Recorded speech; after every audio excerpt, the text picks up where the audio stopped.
All right, well, this is 3 to see. Obviously not at Louisiana Crab Shack, although it does look like a really good picture. No, it you really almost does. feel like you're there. I just don't get the smells here in the studio. But obviously kind of a weird week, a weird sports scene for us these days. Yeah.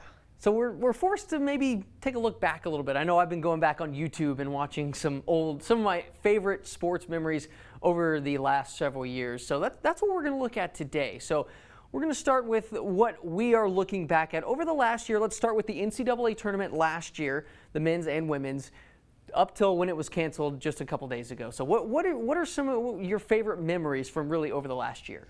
Well, I would say number one is the Lady Bears winning the national championship. You know, Kim Mulkey's third national title, and how the team came together after Lauren Cox went down. I mean, it really just shows how much depth they have, and it was kind of like a preview of a coming of traction with NaLyssa Smith, kind of her stepping in, and then of course, you know, Chloe Jackson coming through down the stretch. I mean, that was just a really exciting game to watch, and I remember after the game, there's a shot of Coach Mulkey where she's just kind of, you know, looking around and kind of taking it all in, because if you think about it, what she's created here at Baylor, the Lady Bears taking over the program and having, you know, earlier this season, the 600th win. I know that's not necessarily part of that specific memory, but yeah, the Lady Bears, I mean, winning the national title, that was just so exciting. Yeah, you talked about what Coach Mulkey has done here, and I think the shame of not getting to play this NCAA tournament is Lauren Cox had a chance to lead this team, to be the first ever Baylor team to go back-to-back. Out of all the things they've accomplished,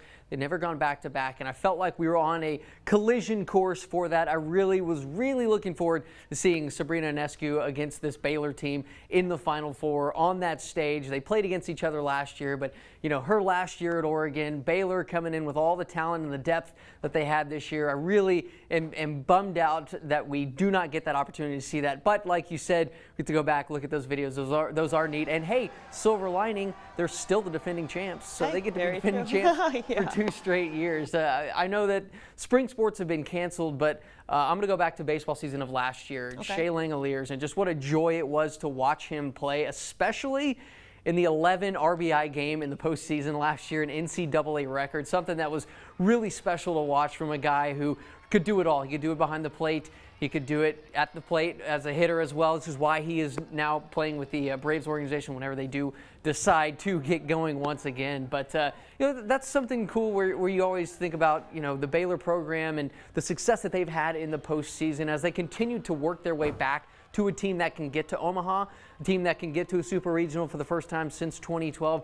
Those moments are really neat along the way, and you can really enjoy those moments on the journey, even though it might not end up where you ultimately want it to. But you know, I think that was just a really neat opportunity for Baylor to put themselves, Baylor baseball, to put themselves back in the national spotlight on the baseball scene. Thought that was really, really cool. So that's one that, you know, I'll go back and watch it on YouTube again, because it's fun just seeing him hit the ball all over that yard out there. So. Yes, and again, it is really disappointing. I mean, I know that you and I are both obviously big sports fans, but we were both looking forward to seeing, you know, how the Bears were going to do this season, you know, without Wenzel and Langoliers, and it's a shame. So hopefully, I don't know. It's sad. Coach Rodriguez felt like the team just got to the point where they were starting to play like he thought they would. All the suspensions were in the past. They were getting the lineup how they wanted it, the rotation how they wanted it, and then all of a sudden, the rug gets pulled out from under you. Yeah. Speaking of that, no one had the rug pulled out from under them quite like the basketball programs. We talked about the women already.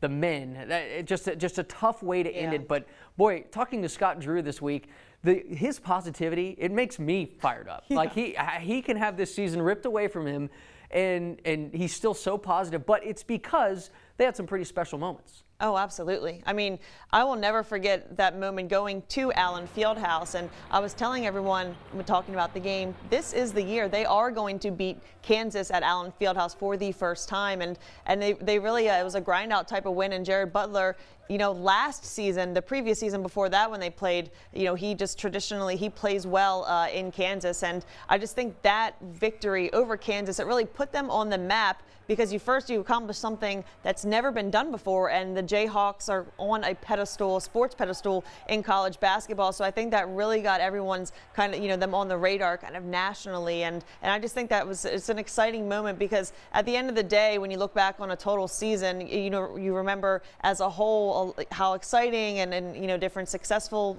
between different teams. But something like that, beating Kansas in Allen Fieldhouse for the first time in program history, I mean, that's a big deal, solidified in history. Yeah, that's certainly a feather in the cap for this Baylor program, and that's what Coach Drew pointed to and he talked about was, you kind of the smile because it happened thing. Don't cry because it's over, smile because it happened. And that's what he talked about. I mean, 23 games in a row. I don't think we're going to see that broken for a long time because it took Baylor a long time or anyone to break Kansas record for a long time. 15 wins in the Big 12. And then, you lose a guy like Freddie Gillespie. That's obviously going to be a tough loss next year. You lose Devontae Bandu and his shot-making ability.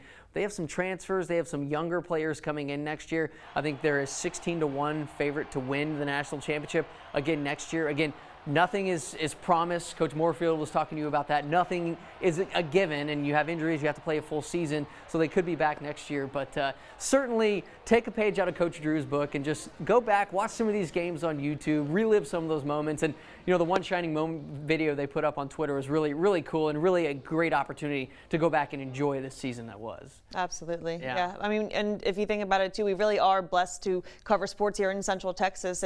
We're kind of spoiled because it's really exciting for our jobs that we get to kind of be that middleman to the public and showing them what we go through on a daily basis. And, it's unfortunate this whole situation has happened, but you can only look at the positives right now. Yeah, we got to get through this. We'll be back at Louisiana Crab Shack one of these days. Back there with some delicious crab and talking sports. We're going to continue to join you here weekly. We're going to come up with some different things to talk about. Maybe it's sports related, maybe it's not. Hot free agent market right now, so we'll talk about our 3 free agents to watch next week or something. But keep tuning in because we're going to keep having these. Until then, though, she's Mandy, I'm Matt. This has been 3 to C.